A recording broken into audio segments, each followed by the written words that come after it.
Hello students, can you solve this question? क्या आप इस क्वेश्चन को सॉल्व कर सकते हैं? तो चलिए साथ में इस क्वेश्चन को सॉल्व करते हैं। स्टूडेंट्स, आपके सामने लिखा है 2 raised to the power root t is equal to 8 की power t, then you find the value of t। Students, आपसे पूछा गया है कि 2 की पावर अंडर रूट टी है जो कि बराबर दे रखा है 8 की पावर टी के। तो इसमें स्टूडेंट्स आपको टी की वैल्यू को निकालना है। स्टूडेंट्स, मैं आपको इस क्वेश्चन में टी की वैल्यू को सॉल्व करना सिखाऊंगा और स्टेप बाय स्टेप इस क्वेश्चन को आपको सॉल्व करके दिखाऊंगा। साथ ही साथ वेरिफिकेशन करूंगा कि इस क्वेश्चन में टी की जो वैल्यूज हो सकती है वो कौन कौन सी हो सकती है। तो इसमें स्टूडेंट सबसे पहले मैंने आपके सामने क्वेश्चन को लिख दिया है। अब स्टूडेंट मैं इसको चेंज करना आपको सिखाता हूं। ये स्टूडेंट्स ऐसे लिखा रहेगा 2 की power under root t which is equal to. Students, आप याद कीजिए, मैंने अपने प्रीवियस वीडियो में आपको बताया था कि जो भी स्टूडेंट्स इन पावर वाले क्वेश्चन होते हैं इसमें स्टूडेंट्स हमें सेम बनाना पड़ता है। तो अगर स्टूडेंट्स यहाँ पे 2 की पावर में अंडर रूट टी लिखा हुआ है तो इसको भी स्टूडेंट्स हम कुछ ऐसी जुगाड़ लगाएंगे जो इसको 8 की पावर टी को भी हम 2 की पावर समथिंग में चेंज कर देंगे। तो स्टूडेंट्स, आप भूले नहीं होंगे कि स्टूडेंट जो 8 होता है वो 2 का क्यूब होता है। तो यहाँ पर स्टूडेंट्स आप 2 की पावर 3 और होल की पावर बेटा क्या है? टी। ठीक है ना? ये तो स्टूडेंट बेसिक सा स्टेप है। इसको मैंने ऐसे लिखा है 2 की power under root t which is equal to 8 को मैं लिख सकता हूं ना 2 की पावर 3 और इसमें जो होल की पावर है वो बच्चों क्या है?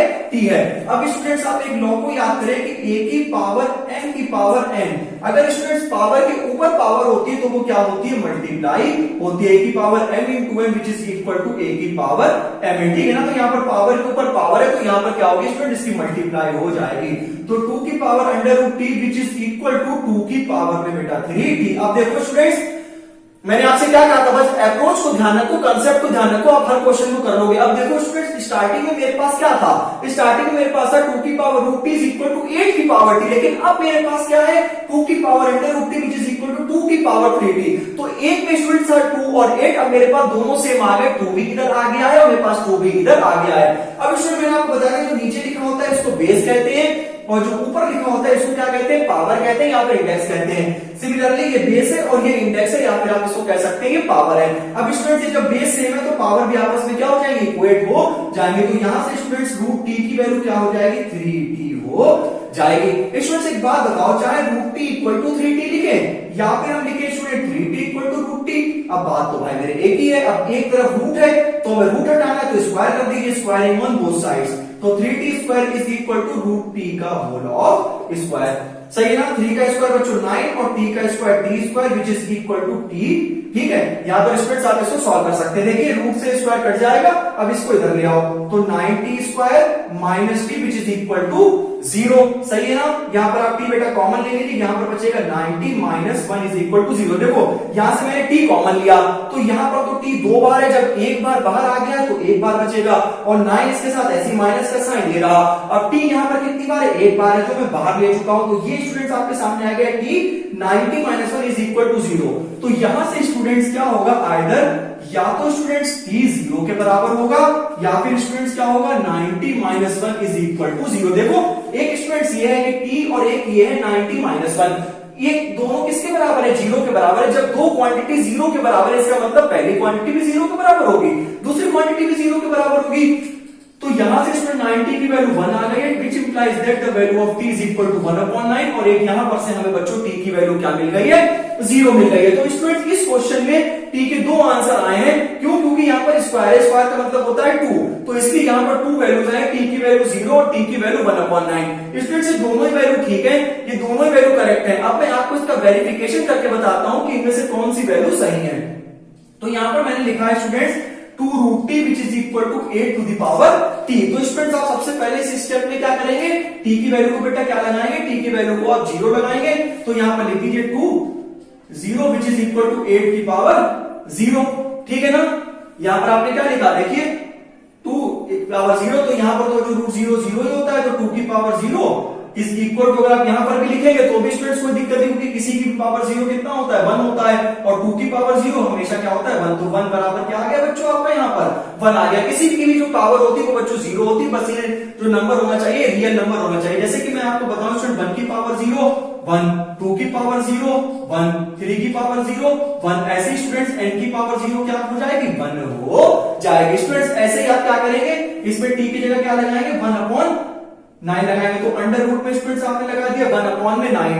यहां पर स्टूडेंट्स आपने क्या लिखा है? यहां पर स्टूडेंट्स 8 और ये t की पावर में स्टूडेंट्स 1 अपॉन में क्या हो जाएगा बेटा 9 हो जाएगा। स्टूडेंट्स अगर आपके सामने ये दोनों पावर में लिखे हुए तो इसका मतलब ये दोनों में आएगा √1 अपॉन √3। सही है ना, देखो √1 के भी ऊपर है √9 के ऊपर भी है, तो मैंने अलग अलग इसको कर दिया है। 8 को स्टूडेंट्स आप वही कीजिए 2 की पावर 3 और 1 अपॉन में कितना हो जाएगा बेटा 9 हो जाएगा। यहाँ पर students I am so sorry, यहाँ पर आएगा √9। ठीक, तो 2 की पावर स्टूडेंट्स 1 अपॉन √9 कितना होता है 3 होता है, विच इज इक्वल टू ये स्टूडेंट्स काट दीजिए तो ये भी कितना आ गया 2 की पावर में 1 अपॉन। इसका मतलब क्या है बच्चों, LHS किसके बराबर है बेटा RHS के बराबर है। तो इसमें स्टूडेंट्स मैं आपसे फिर से कहूंगा कि t की वैल्यू 0 भी सही है और t की वैल्यू 1 अपॉन 9 भी सही है। एक बार मैं फिर से रिकैप कर दूं, देखो यहाँ पर 2 था यहाँ पर 8 था, हम लोग लॉस तब तक नहीं लगा सकते जब तक हमारा जो बेस है वो सेम ना हो जाए। तो इसमें स्टूडेंट मैंने 8 को 2 का क्यूब लिख दिया है। अब पावर के ऊपर पावर होती है तो वो मल्टीप्लाई हो जाती है। अब जब बेस सेम है ना, जब बेस बराबर है तो इनकी जो पावर होगी वो आपस में क्या हो जाएंगे बच्चे, इक्वल हो जाएंगे। तो 3t की वैल्यू किसके बराबर हो जाएगी √t के। तो मैंने इसके स्क्वायर करा, स्क्वायर मैंने क्यों किया ताकि रूट हट जाए। 3 का स्क्वायर 9, t का स्क्वायर t स्क्वायर। तो यहां से मैंने t की दोनों वैल्यू को निकाल लिया।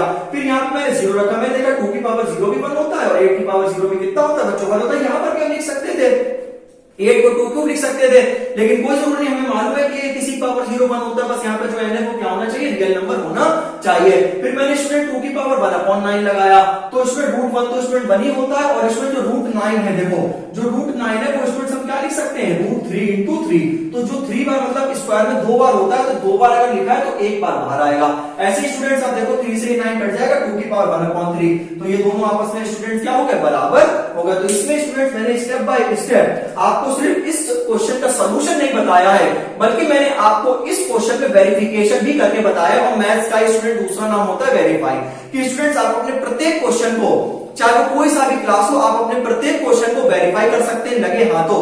जैसे स्टूडेंट्स आप अपने क्वेश्चन को सॉल्व करते हैं, स्टूडेंट्स आप तुरंत उस क्वेश्चन को वेरीफाई कर सकते हैं कि हमारा आंसर सही है कि नहीं। ठीक है ना। तो स्टूडेंट्स आई होप स्टूडेंट्स आपको ये समझ में आया होगा। अगर स्टूडेंट्स आपको ये वीडियो हमारी अच्छी लगी तो प्लीज वीडियो को लाइक करें, चैनल को सब्सक्राइब करें और एक बार स्टूडेंट कमेंट करके जरूर बताएं कि आपको मेरा ये एक्सप्लेनेशन समझ में आया है कि नहीं। तो इसी प्रकार से मिलते हैं नेक्स्ट वीडियो में, तब तक अपना ध्यान रखें। जय हिंद, जय Bharat, God bless all of you.